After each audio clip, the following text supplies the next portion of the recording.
Hey there, today we're going to do an unboxing and overview of this Fallkniven U4, very small folding pocket knife. I got this knife as a sort of a second primary everyday carry knife for when I may not want to bring around the much larger Spyderco Delica 4, which I've sort of adopted as my other main. Sort of had a bit of Christmas money and stuff lately. So I've splurged on what I think will probably see me through as pocket knives for a very long while, at least I hope. I'm not sure how much into the addiction I am. Definitely far gone with multi-tools, but pocket knives, I'm generally okay as long as I'm enjoying a knife. I'll generally stick with it for a long period of time, as I did with the Leatherman before the Spyderco came along. At any rate, you can tell by the box already this is a very small pocket knife. Let's have a look at the box, I suppose. Just comes just like this, the bear claw they call it, the U4. It's a product of Japan, made for the Swedish company Fallkniven, and it's got a nylon Zytel type handle. And the steel is what got me interested in this. I've read some pretty good write-ups of how it works.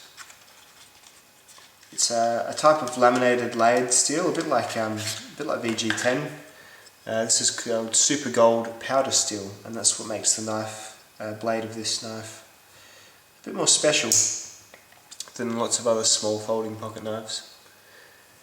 So as you see, it's a very simple design. It has a straight handle almost, a slight bump there to rest your finger in, and then straight into a very cool drop point shaped knife blade. If you see up close there, you may be able to see the lamination lines. They begin a couple of millimeters from the edge. This is a convex ground knife, as most Fallknivens are. Costs $79.95 in Australia, probably a little bit less in America. It's very pricey for such a small knife, but I think it's the steel that you're paying for, and also sort of the prestige of the Fallkniven name, perhaps. It's held together by a single Torx screw and a standard pin here. It's the pivot of the lockback. There's a lockback type design. The lock is in the middle of the handle rather than at the end. So it's a very light little knife. The Zytel handle is comfortable. You certainly wouldn't want to do any hard stabbing, because I dare say your hand will slide straight up that knife blade. And the general fit and finish is really good. The weight of the knife is 1.0 ounces, so 1 ounce it weighs. I see some others, other spec pages saying it weighs 0.9, so must be very slight variance. The quality of the build is good, not great, but good. I guess when you're getting such small knives as these, when you're still making them in a production sense, you're not going to get it perfect. There's a little bit of, I always like it on these knives when the spine blends perfectly into the lock of the blade, but there's a little bit of a bump there. When you shine a torch through the knife, a little bit of light comes out this side of the scale, but not this side. But this is very nitpicky, minor stuff. On the positive though, this is the sharpest production knife I've ever had out of the box. It's absolutely scary, bleeding edge sharp. The steel of this is a core of the super gold powdered steel with just your standard 420 stainless steel on the two outsides, and they do that because although 420 is a cheaper steel, it's very highly rust resistant, whereas if the whole blade was made out of the super gold, which it does have a core of it, but it's sort of to protect the super gold from rusting on the sides. I'm interested to see how the visible super gold edge does. You can see that's the colour difference there. I'll be interested to see if that rusts quicker or not, because I do plan on using this knife a fair bit. I don't really have a great deal more to say with the knife. I'll just do a couple of cut tests, and that'll generally wrap up the review, I'd say. I'm really happy with it. I guess a really close comparison, if you don't want to spend as much on a really small pocket knife, is this Gerber LST Ultralight. They're both about the same size. The LST will be a lighter knife, weighing in at 0.6 of an ounce, which should be doing these weights in grams, I suppose. I know most of my audience there is American, but for it's 18 grams for Australia and everyone else who's on metric, and the Fallkniven is 28 grams. Just some distances. So the Fallkniven's blade, cutting edge is 2 inches, complete edge is about 2 1/4.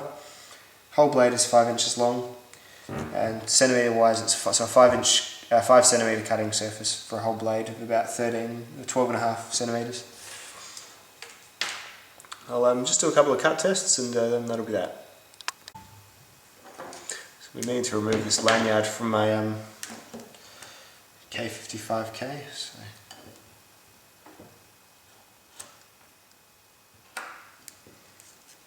Goes right through that paracord very easily. Very small little lengths.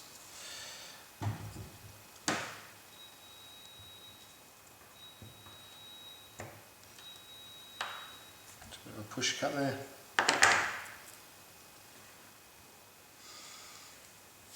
Toilet paper. It's very light pressure. Just goes straight through. It's very sharp, and it's almost disconcertingly sharp given how little handle you get on there, but it's I'm sure something that you just need to use for more considered tasks.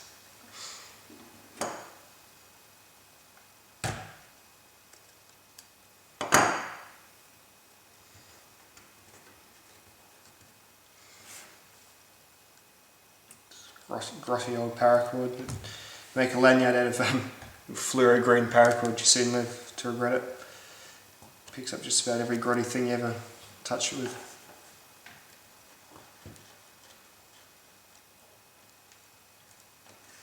You can just feel it, each individual fibre, because it's such a small, quite tinny handle, you can just feel it pushing through each little individual fibre in the paracord.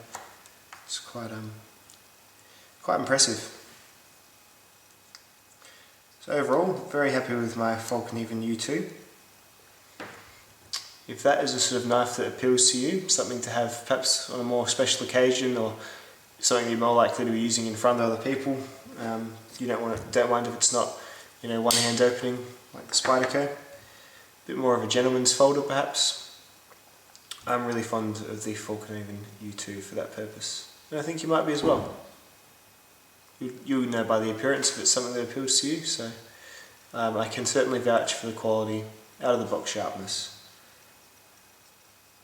and general value of the knife. Thanks very much for watching. See you then.